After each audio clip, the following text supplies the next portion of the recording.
Voice of America के Washington Studios में आप सबको खुशामदीद। मैं हूँ इरम अब्बासी और आज हम बात करेंगे रिटायर्ड कर्नल इनामुर रहीम की, जो कि 15 दिन से गुमशुदा थे और आज वज़ारत दिफ़ा ने एक छोटे से मुख्तसर से बयान में ये कहा है कि वो उनकी हिरासत में हैं और उन पर ऑफिशियल सीक्रेट एक्ट के तहत जो है कार्रवाई चलाई जाएगी। आज रिटायर्ड कर्नल इनामुर रहीम की हियरिंग भी हुई, जिसमें उनके वकील एडवोकेट अनवार डार वहाँ पर मौजूद थे, उनको रिप्रेजेंट कर रहे थे, जो इस वक्त हमारे साथ मौजूद हैं। मुझे ये बताइएगा एडवोकेट साहब कि माजरा है क्या? पहले तो 15 दिन से रिटायर्ड कर्नल साहब मिसिंग थे और फिर उनके बेटे ने जैसे कि कहा कि उनको 17 और 18 की शब को स्याह वर्दियों में 8 से 10 लोग जो है वो हिरासत में लेकर गए। तो उसके बाद जी जी आपसे जब राब्ता हुआ तो उस वक्त तक क्या क्या आपने लाहेअमल अपनाया था और कैसे ये आज वज़ारत दफ़ा ने बताया कि उनकी हिरासत में? जी जी जब 16 और 17 की मिडनाइट उनको इनामुर रहीम साहब को अगवा किया, 8 से 10-12 लोग थे ब्लैक यूनिफॉर्म में, अस्करी 14 में उनके घर आए और उनको वहां से उठा के ले गए बिस्तरे से जब वो आराम फरमा रहे थे। उनकी उम्र भी ज़ाहिर है प्लस 60 प्लस है, तो तबीयत भी थोड़ी सी उनकी जरा नरम है, तो उनको वहां से ले गए। रात को उनके बेटे का मुझे फोन आया, लेकिन वो काफी देर से मैं अटेंड नहीं कर सका। रात को 9:30 बजे उसी दिन मेरी उनसे बात हुई फोन पे, क्योंकि वो अक्सर मुझसे इन इश्यूज पे वो मुशावरत भी करते थे, हम लोग बात भी करते थे। तो उन्होंने बताया कि मैं इस वक्त आर्मी के जो केस चल रहा है एक्सटेंशन का, चीफ ऑफ आर्मी स्टाफ का, उस पे मैं नोट्स तैयार कर रहा हूँ। वो सुप्रीम कोर्ट को उसमें असिस्ट कर रहे थे और कुछ उन्होंने डॉक्यूमेंट्स भी, क्योंकि वो उनकी कमांड है आर्मी एक्ट पे और उस हवाले से वो सारी वर्क करते हैं, इसलिए सुप्रीम कोर्ट ने भी उनको सुना और मजीद वो नोट्स ले रहे थे।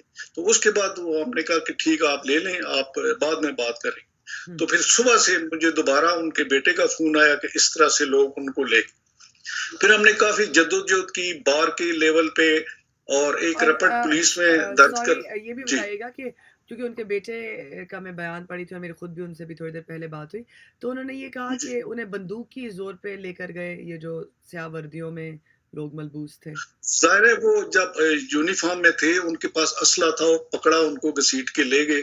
तो जाहिर है वो कोई दूसरा बंदा तो मजामत तो उसमें नहीं कर सकता, उनके पास वेपन थे, जाहिर है तो बंदूक के जोर पे ही खाली हाथ तो नहीं थे। ठीक है, तो फिर आपने कहा कि बार काउंसिल में आपने मुशावरत शुरू की। जी, उसके बाद हमने काफी एफर्ट की और मोरगा थाना में पुलिस स्टेशन वहां पे हमने रपट दर्ज करवाई कि इस तरह उनकी गुमशुदगी हो गई है। इब्तदाई इनिशियली हमने रपट दर्ज करा दी और बार को आगाह किया। तो बार ने भी इसमें नोटिस लिया और एक रेजोल्यूशन भी इस हवाले से पास की उनकी रिकवरी के लिए, और तशवीश का इजहार किया कि उनका कोई वेयर अबाउट्स नहीं पता। वो सीनियर लॉयर हैं और माशाल्लाह बड़े अच्छे कुछ 450 के करीब उनकी हाई कोर्ट में इसी हवाले से मिसिंग पर्सन्स और यही जो आर्मी के मामलात हैं इन पे रेट पिटीशन चल रही थी। तो इस तरह से उनको घर से उठा लेना लेके गैर कानूनी गैर आईनी है। और तो वो उसके बाद हमने जी जी और वो खुद भी थोड़ा-सा, अगर हम अपने देखने वालों को रिटायर्ड कर्नल इनामुर रहीम साहब के बारे में बताएँ, तो वो खुद भी जैक ब्रांच में रह चुके हैं। परवेज़ मुशर्रफ के जी अंडर भी उन्होंने अपनी खिदमात सरअंजाम दी। जी बिल्कुल बिल्कुल। वो जी जी वो रह चुके हैं उसमें वहां पे, और उनकी कमांड थी पूरी बहुत अच्छी उनकी आर्मी एक्ट पे और इससे रिलेटेड जो मैटर हैं उन पे कमांड थी। इसीलिए वो सुप्रीम कोर्ट में एक्सटेंशन के इशू पे भी उनको सुप्रीम कोर्ट को असिस्ट करना चाहते थे। सही। तो ये बताएँ कि आज की हियरिंग में क्या हुआ? आपने क्या मौक़िफ़ अपनाया? हुकूमत का क्या मौक़िफ़ था? इस सिलसिले में आज गालिबन हमारी 5वीं पेशी थी उनकी वहां पे जी। कोर्ट में। और ये पहले जो मुसलसल 3-4 पेशी से मिनिस्ट्री ऑफ डिफेंस टाइम ले रही थी, टाइम गेन कर रहे थे कि हमें टाइम दें, हम इन्वेस्टिगेट कर रहे हैं, हम इंक्वायरी कर रहे हैं कि वो कहाँ है, लेकिन वो जवाब जमा नहीं करा रहे थे। तो फिर अभी जो उन पे प्रेशर पड़ा है मीडिया का, सिविल सोसाइटी ने मुजाहरे किए हैं, कल भी सिविल सोसाइटी ने इस्लामाबाद प्रेस क्लब के सामने इस हवाले से मुजाहरा किया। तो ज़ाहिर है ये प्रेशर बिल्टअप हुआ, तो अभी उन्होंने कोर्ट में आके एक शॉर्ट सी, वो चूंकि मैंने अपनी आंखों से तो अभी तक हमें उसकी कॉपी नहीं मिली, लेकिन यही है कि उन्होंने एक शॉर्ट सी स्टेटमेंट दी है कि वो हमारी कस्टडी में और हम ऑफिशियल सीक्रेट एक्ट के तहत उनके खिलाफ इंक्वायरी कर रहे हैं। अभी तक उनके प्रॉपर मुकदमा दर्ज नहीं हुआ उनका। तो फिर कोर्ट ने आज की जो हियरिंग है उसमें ब्रिगेडियर वासिफ साहब हैं, उन्होंने हमारी टीम में आर्गू किया केस, उनके हवाले से बताया कि वो रिटायर हैं और इन पे आर्मी एक्ट जो है ना वो लागू नहीं होता, और उनको लॉ के हवाले से बताया, आर्मी एक्ट के हवाले से भी, और लाहौर हाई कोर्ट की जजमेंट्स भी कोर्ट को दी कौन कि कौन ये उस उनको मौके पर मौजूद जी था? सॉरी उनकी जुरिस्डिक्शन नहीं है आर्मी की। जी, इस पे हम तफसील में बात करते हैं थोड़ी देर में। उस वक्त कौन कौन अदालत में मौजूद था, हुकूमत की तरफ से और आपकी तरफ की से? तरफ से एक तो जी हुकूमत की तरफ से एक तो डिप्टी अटार्नी जनरल थे, सॉरी डिप्टी अटार्नी थे, अटार्नी जनरल, और इसके अलावा एक ब्रिगेडियर साहब से, नाम उनका मैं इस वक्त याद नहीं है, ना ही वहां पे बताया गया, वो मिनिस्ट्री ऑफ डिफेंस की तरफ से वो पेश हुए। और इनामुर रहीम की तरफ से vice chairman Pakistan bar council Amjad Shah साहब थे, जो हेड हैं हमारे लॉयर फोरम के सबसे बड़े। इसके अलावा high court bar association Rawalpindi थी, डिस्ट्रिक्ट बार एसोसिएशन रावलपिंडी थी, पंजाब बार काउंसिल के मेहमान थे, और हम सारे लोग वहाँ पे कोर्ट को असिस्ट करने के लिए मौजूद थे। तो ये जो ऑफिशियल सीक्रेट एक्ट है, जो इसके थोड़े बहुत जज्बात या इसके जो पहलू हैं जो सामने आ रहे हैं, उनमें ये है कि बेसिकली आपने एक सीक्रेट ऐसी मालूमात जो है शेयर की हैं जो कि फ़ौज का नुकसान पहुंचा सकती हैं। तो कर्नल साहब फ़ौज का हिस्सा तो रहे हैं, और आपने जैसा खुद कहा कि वो फ़ौज उन केसेस को डील कर रहे थे जो जिन लोगों को फ़ौज से गिला शिकवा था, या मिसिंग पर्सन्स के केसेस पे वो देख रहे थे। तो वो फ़ौज के अंदर कनेक्टेड तो होंगे अभी भी?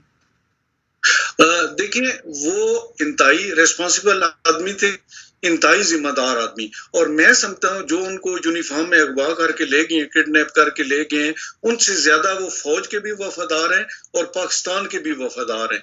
वो कोई बात नेवर, मैं ये गारंटी से कहता हूँ, मैं उन्हें जानता हूँ, 10 साल से मेरे साथ वो काम करते हैं, वो एक लफ्ज कभी वो बोल नहीं सकते इस हवाले से जो आर्मी के हवाले से या कोई इस तरह का सीक्रेट हो।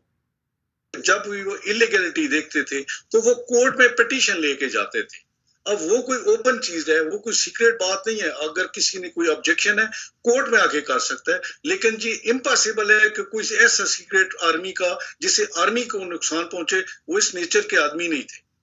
तो ऑफिशियल सीक्रेट एक्ट जो है, आपने थोड़ा सा उसको उस पर बात की कि ऐसी माजी में मिसालें हैं जहां पर सिटीजन्स सिविलियंस पर, क्योंकि उनको शायद 12 साल हो गए उनको रिटायर हुए हुए जी फौज से, जी तो आपने कहा कि वो उन पे लागू नहीं हो सकता जी क्योंकि वो सिविलियन है। उसमें जी जी उसमें ये है कि आज भी मोहतरम जज साहब ने उनसे जो रेस्पोंडेंट है, गवर्नमेंट है, मिनिस्ट्री ऑफ डिफेंस है, उसने बार बार कोर्ट ने ये स्पेसिफिक क्वेश्चन किया कि आप कोई ऐसा मटेरियल मेरे सामने लाएं कि जिसकी वायलेशन उन्होंने की है और जिस पे आपने उनको अरेस्ट किया।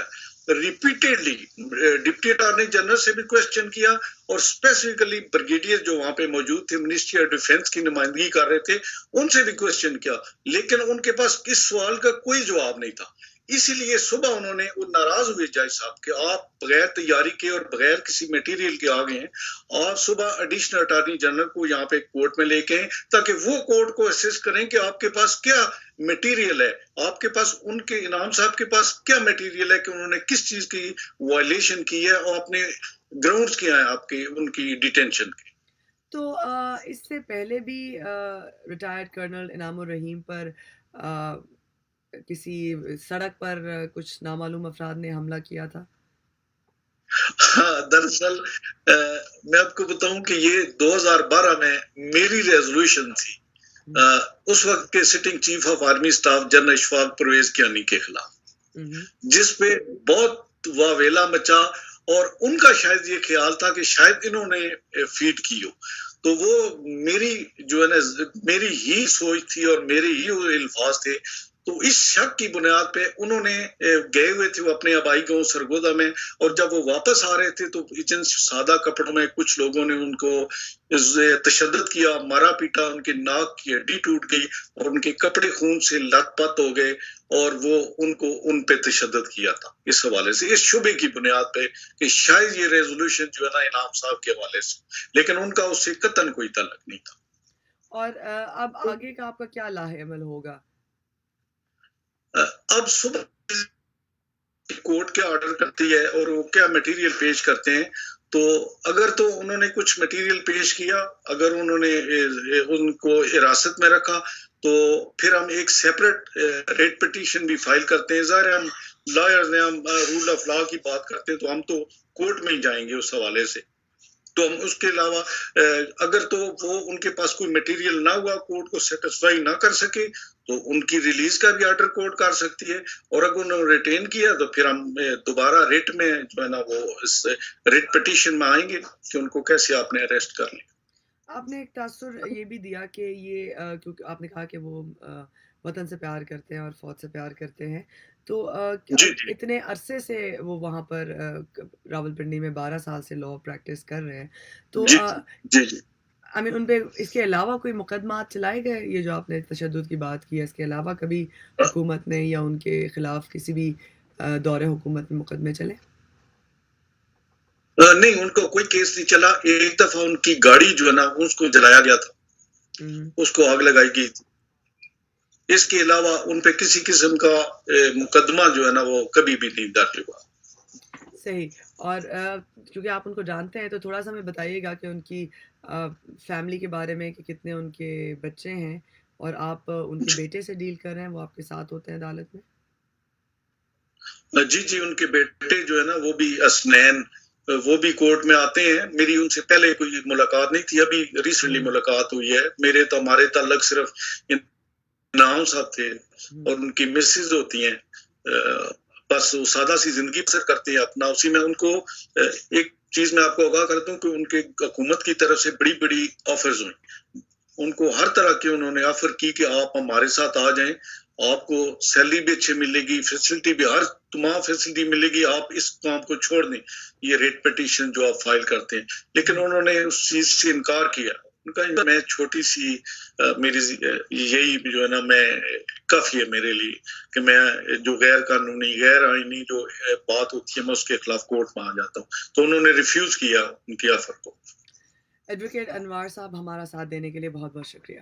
اور ایک تھوڑی سی میں آپ کو ایک مزید اس میں ایڈ کر دوں کہ اس میں ایک جو ہمیں بھی تھوڑا سا شبہ ہے کہ دو حوالے سے ان کی ممکن ہے کہ یہ انہوں نے جو ہے نا یہ جو کنسرن کوارٹر ہے ان کو شاید یہ ان کے لیے مشکل ہوئی ہو. ایک تو انہوں نے ایک ریٹ پٹیشن فائل کی تھی انگور اڈا جو ہے پوسٹ چیک پوسٹ، اس کو افغانستان کے حوالے کرنے سے. اس وقت یہ جنرل سلیم یہ باجوہ صاحب تھے، سلیم باجوہ، جو اس وقت سی پیک کے چیئرمین بنائے گئے ہیں. تو وہ ان کی ریٹ پٹیشن پینڈنگ تھی. تو ابھی کچھ عرصہ پہلے انہوں نے اس میں ایک سی ایم فائل کی ہے کہ آلریڈی ان کے خلاف ایک میری ریٹ پٹیشن پینڈنگ ہے اور ابھی ان کو سی پیک کا وہ چیئرمین لگا دیا گیا ہے. تو اس حوالے سے انہوں نے ایک آبجیکشن ریز کیا تھا. تو انہوں نے مجھے اس بات پہ بتایا تھا کہ 2 دفعہ ان کے پاس ڈیلیگیشن آئے ہیں. انہوں نے اسپیسیفک مجھے نام تو نہیں بتایا، لیکن انہوں نے بتایا کہ کنسرن کوارٹر سے ڈیلیگیشن آیا اور مجھے پہ مجھے انہوں نے اس بات پہ انسسٹ کیا کہ آپ یہ پٹیشن سی ایم واپس لیں. تو انہوں نے اس پہ ریفیوز کیا کہ نہیں میں سی ایم واپس نہیں لے سکتا.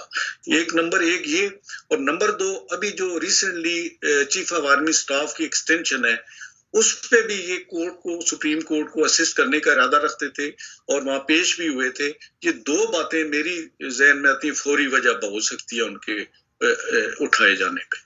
ایڈوکیٹ انوار ڈار بات کر رہے تھے. یہ لائر ہیں ریٹائرڈ کرنل انعام الرحیم کے، جو کہ 15 دن پہلے گمشدہ ہوئے تھے اور اب وہ وزارت دفاع کی حراست میں ہے، اور وزارت دفاع جو ہے وہ ارادہ رکھتی ہے کہ ان کے اوپر آفیشل سیکرٹ ایکٹ کے تحت کارروائی کی جائے، اور کل حکومت عدالت میں ان کا دعویٰ ہے کہ وہ شواہد پیش کرے گی. ہمارا ساتھ دینے کے لیے بہت بہت شکریہ انوار ڈار.